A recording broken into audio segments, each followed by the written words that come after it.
Hello guys and welcome to the Horror Vault. Please make sure to check out the writer of this story down below. And now let's get started. I went on a cruise, and something unspeakable came from the depths. There's a reason I call myself wallpaper, a reason I stay to the edges of things, rather than rushing to the center. If you've stuck with me from the beginning, you know that every vision I have is essentially like walking into a graveyard and stepping on the soil over the buried dead. It's only a fool who goes digging and tries to bring them back. Somewhere on the ship, the corpse of a drowned man shambled through the endless corridors of the lower decks. From the remarks that occasionally passed between the security officers, it was clear that this mysterious passenger X had not yet been located. What's more, the security staff did not realize that this passenger, a corpse they'd pulled from the sea in a rescue, was spreading a contagion. And they had locked up the only person who recognized the danger, me. Yep, that's right. I was in a brig.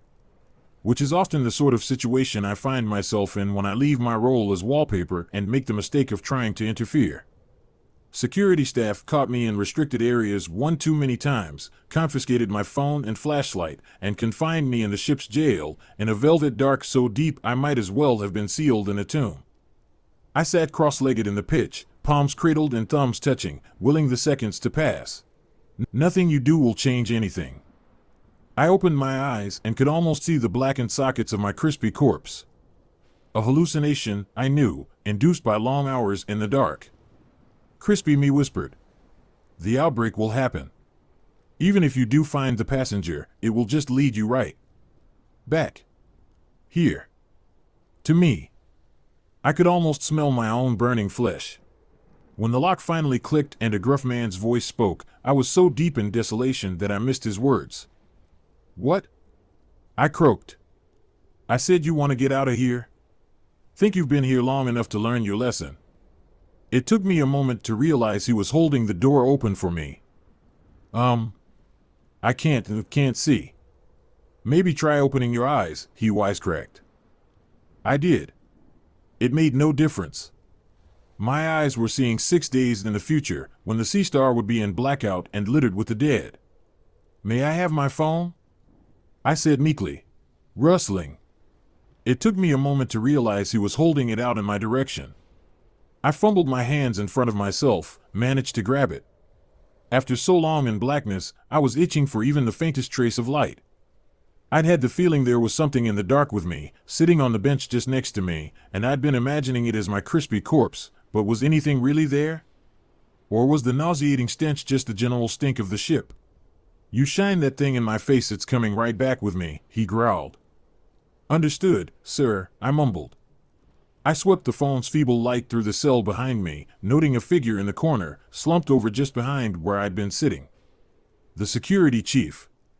He was missing both eyes, and his mouth was split into a bloody grin over chewed bits of flesh he'd apparently bitten out of both arms, gnawing until he bled to death. Piano lounge. "Evening, friend." Lily Suki called out to me as I slunk into a stool at the bar. In the slanted sunlight tipping through the windows, her purple hair gleamed almost magenta. She called with her usual levity, "So they let you out?" I ordered a drink and took a swallow, eyelids fluttering at the honeyed warmth. "You heard about that, huh? Word is you've been going around harassing people all day long with a flashlight. You'd better watch it or they'll kick you off at the next port." "We aren't making it to the next port," I muttered. Knocked back the rest of my drink. I was reaching for another when the musician took a seat next to me and ordered a drink of her own. "To your 40th, she said, and clinked my glass. "Want to tell me why you're trying so hard to waste that gift card I gave you?" "The man they rescued last night." I stared down into my drink. I saw him. Roaming the hallways. He's the source of the disaster in my visions. The nurses said he went missing. He's going to start a contagion of madness and death. The musician's eyes danced with merriment. "You're pretty far out, you know that? But you can stop worrying. He's not missing." "What do you mean?" "I mean they know exactly where he is. In the morgue. Dead." I knew it. I could tell just by looking at him. Already dead when they pulled him in. his body used as bait, as a host for whatever thing had come aboard when they rescued him. I shot up, exclaiming, "I've got to get down there." "Whoa, friend." She caught my sleeve. "You want to be locked up again? You don't understand. He's going to kill us unless I can." I stammered, hearing how I sounded, and catching a glimpse of myself in the mirror behind the bar, a raving lunatic with a crow's nest of disheveled hair, bags under the bags, and my eyes. Oh. Suddenly self-conscious, I patted my hair down. "Look, Lily, I know I sound, that is. I know how I sound. But there was nothing for it but to drink myself to oblivion. Boarding the ship had been a mistake. I couldn't prevent my own prophecies from coming to pass. But I persisted. "But could I have your number? In case any of what I've foreseen comes true." Lily Suki's eyebrows crawled up to her hairline. I'd seen that look before enough to know when it was time to show myself out. I was about to leave when she took out her phone, asked for my number, and texted me. "Hi." It's flower emoji and then a moon emoji. I stared at her message, stunned. She squeezed my shoulder and remarked, "Not too many death warnings, please. Actually, this whole thing you've got going kind of reminds me of a movie. Tell me if you get it." More passengers had filtered into the lounge, and Lily returned to her piano, and from behind the keys, called into the mic, "This one's for the psychic lady in the crowd. Here's to you, friend." When she played the opening bars to Mad World, I didn't know whether to laugh or cry, but oh, she had me pegged. I raised my glass. Hard to believe only 24 hours ago, I'd been so full of giddy delight as I arrived at the terminal. Already, it felt like a lifetime. And even though nothing I could do would save us all, for a brief moment, something flickered in my chest. Not hope, exactly, but one sweet moment to savor as I downed my drink and watched Lily Suki play against the backdrop of the ocean. A single, incandescent memory, like a candle before it snuffed into the darkness. Pool deck. After I left the bar, shrieks drew me up to the pool deck. Turned out to be a party, people throwing each other into the chlorinated water. Over at the patio, John's bloated corpse leaked fluids into a foul puddle. Everywhere the smell had intensified, the decay continuing. I noted that the teen boy who yesterday swam through his own corpse was now wearing the trunks he'd die in. I made preparations, nicking bottles from the bar. Would decapitation slow Passenger X? Would burning his corpse? What I really wished for was a machete, but I only found steak knives that I snuck into my bag, and matches and rags. We'd see how the dead man would stand up to a Molotov. You know all this is hopeless, right? You've never lit a Molotov. Ignoring my inner voice of doom, I readied the alcohol in my cabin's bathroom, it being the only relatively small room to which I had access and could contain a corpse while I burned it. This could wind up being a very bad idea, of course, since I might end up using all these bottles I'd collected for my own barbecue. Sitting on my charred sofa, my own crispy corpse served a vivid reminder, a dead, smoky Cassandra illustrating the inescapability of my prophecies. "Hope is the thing with feathers," I said like a mantra, and scribbled a note. I left it beside my corpse, tapped my blackened forehead and added, "Remember, fire and ice." God, I'd lost it. If I'd ever had it. I plugged in my phone and changed the batteries of my flashlight. The last hues of orange and red were fading to purple twilight. I dared not go below again searching for Passenger X and risk being detained. My best bet was to check in at the piano lounge at the end of Lily's shift, see if I could convince her to let me escort her to staff quarters on the lower decks. I could keep her safe while simultaneously searching for Passenger X. But she'd be playing until after midnight. At that moment, a tremendous fatigue swept over me.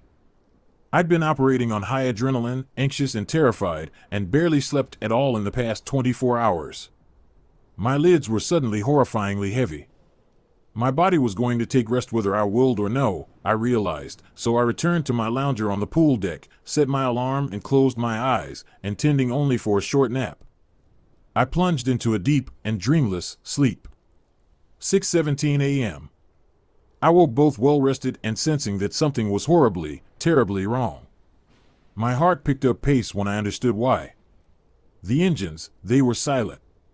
There was no wind gusting over me, tugging my hair and clothes and spoiling my rest. In the distant sky, pink lightened the horizon. Dawn. I'd slept through till dawn. Snatched my phone, but it was dead as a brick. No wonder it hadn't woken me. But the battery had been fully charged. Even as I registered this, my brain picked up on another sound. An announcement over the PA system, over and over, for safety reasons we request all passengers to remain in their cabins. The ship's firefighting team is fighting the fire. I repeat, for safety reasons, we request all passengers to remain in their cabins. Thick and dark against the dawn, a column of smoke rose from the stern. The Sea Star was dead in the water. With no engines, the cruise ship was now a floating death trap for everyone aboard, and soon would be a vessel full of corpses. Snatching up my bag, I ascended to the jogging track for a better view. At this hour, there weren't many passengers on deck, and the few I spotted were retreating to their cabins. There was no sense of hurry or alarm, though I noted a few teen girls trying to video the smoke and exclaiming with dismay about their phones. They called out to a young man who joined their group, only to discover his phone was dead, too. All of them hurried below decks after a goateed crewman barked warning at them. "Hey, you!" The same crewman spotted me, waving me down. As I approached, his radio handset spat static. "He's eating her face. He's eating her." Quickly, the crewman silenced it, tucking it into his pocket and snapping at me to go to my cabin, before charging inside and down the forward stairwell. That radio message, Passenger X? Slipping my flashlight from my bag into my hand, I hurried after the goateed crewman, only to stop in the forward stairwell when the stench hit me like a tsunami, and I remembered the pile of rotting carcasses blocking the way down. The bodies were so deep into decomposition I could smell them leaking foul fluid. Even through my perfumed bandana, my lungs spasmed. But that radio message. I had to go through them. Holding my nose, I gripped the stairwell railing and barreled down the steps. They're not real, they're not real. My feet galloped along the carpet until my heel plunged into a squelchy mass, and I stumbled, flashlight bouncing through the bodies as my vision of the future dissolved under my tumble. I thudded down the stairs and came to a jarring halt, the breath slammed out of me. Pushed myself up on the putrid soaked carpet. Pain shot through my hip and shoulder, but nothing was broken. I thanked my brother for the falling practice and Aikido classes we'd taken, which I'd continued until around the same time I gave up the name Hope. Luckily, the reflexes persisted. But I'd lost track of the crewman. Picking my way through the dim, I was just about to turn back toward the stern when radio static crackled from the closed doors of the cabaret lounge. BBBZZZHHT. A little prickle sent the hairs on my neck standing on end. I didn't like that I could hear the radio, but no crewman. I crept to the doors and gripped the handle. BZZZHHT. CCCHHHT, BBBZTTT. Peeked my head in. Chairs. Stage. Bloated corpses. So where was the radio coming from? Had I imagined it? BBBBBZZZHHHT. There it was again. The room's acoustics made it difficult to pinpoint the sound, but it seemed to be down near the stage. I ducked inside the door, crouched low and inched to the equipment booth. From there, I had a good view down the aisle. Cast in dawn's rosy light through the wide windows, the theater was almost picturesque, were it not for the rotting corpses, their faces contorted in agony, and an inexplicable dread that curdled in my belly because I still could not pinpoint that radio. Just the empty stage, the empty rows of chairs. BZZZZZT. It was definitely closer to the stage. I'd have to get nearer. The chairs at the front blocked my view. Every hair on end, every instinct shrieking, I crept down the aisle. My heart bounced in panicky flutters. I paused at the base of the stage and scanned the corpses, a leaky old man slumped on a table, mouth open in a groan, a few more bent over chairs, grinning, a couple of women in red dresses, one splotchy-skinned near the stage, the other partially hidden under the curtains. And one corpse seated in an audience chair with his head thrown back, teeth bared in an agonized grimace through his goatee. I recognized him by his uniform. So that was how the goateed crewman would wind up. But no trace of his radio. PP please. The whisper was so faint I barely registered it. I leaned forward and, there, behind his seated corpse, huddled in a fetal position below the chair, hands cupped to his ears and eyes squeezed over tears, was the living crewman, rocking and bashing his head on the carpet. I started to rise, and the squeak of my shoes brought his head snapping up. His eyes fixed on me. Passengers return to cabins, he said through clenched teeth. Passengers return. Who did this to you? I asked. Was it the man they pulled from the ocean? What exactly did he? Passengers return, he burst again. His face spasmed, and suddenly his eyes rounded, wide in terror. It was an expression of such panic that I felt goosebumps rise up my arms, and I involuntarily stepped back as he stretched a hand out toward me. Then he said, BBB. BBBBZZZZZHHHT. The radio. Egg 9. Need support on deck 9. Passengers BZZZZHHH. It was behind me. Arms encircled my neck. I dropped automatically onto one knee, flipping my assailant forward over my shoulder. A snarling face and hissing, bloodied mouth flashed through my view, and the flutter of a red dress. One of the corpses, oh God. The corpse from beneath the curtains. Fuck. I cried, scrambling backwards. A corpse attacking me? How? How could a corpse, BZZZZZT? The radio. She had it in her hand. A corpse from 6 days in the future couldn't pick up a radio in the here and now. And the blood that dribbled from her lips as she leered at me, fresh blood, oh. OH. You idiot, Cass. The woman had only been pretending to be dead, lying under the curtain until I turned my attention to the crewman. Her mouth widened in a grin, full of blood from chewing her own tongue and from attacking the crewman who was still on his knees, clutching his ear and whimpering. It hadn't been passenger X at all. The contagion was spreading among passengers now. I backed up, fumbling in my bag. The woman chucked the radio at me, and it struck the floor and broke apart behind me as I ducked. My fingers found the handle of a knife. The woman lunged. I flung a chair at her, which she knocked aside. Instinct seized control of my limbs as I slashed with the knife, once, twice, cutting her swiping arms, but only eliciting giggles, and then I lunged, ramming the blade deep up into her neck, under her chin. A horrible gurgling sound. The woman took a few staggering steps backward, clawing at the handle, and then collapsed, twitching in front of me on the carpet.